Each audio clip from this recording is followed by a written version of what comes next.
দেখাবো আর আমার চ্যানেলটাকে সাবস্ক্রাইব করে দেবেন। পেঁয়াজ, জিরা বাটা, রসুন বাটা, চাল মসুরি ডালগুলো, পুঁইশাক পাতা কুচি। এবার এর ভিতরে পুঁইশাক পাতা কুচিগুলো দিয়ে দিলাম রসুন বাটা, দিয়ে দিলাম জিরা বাটা, পেঁয়াজ, মরিচ। ঝালটা একটু বাড়িয়ে দিলে স্বাদ বেশি হবে।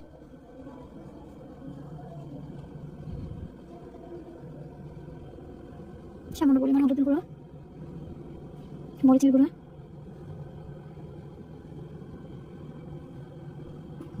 দিয়ে দিচ্ছি স্বাদ মতো লবণ।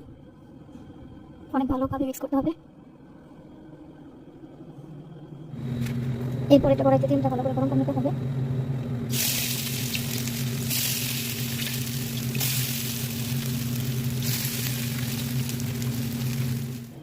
এরপরে দু সাইডে ভালো করে ভেজে নিতে হবে। এই তো হয়ে গেল।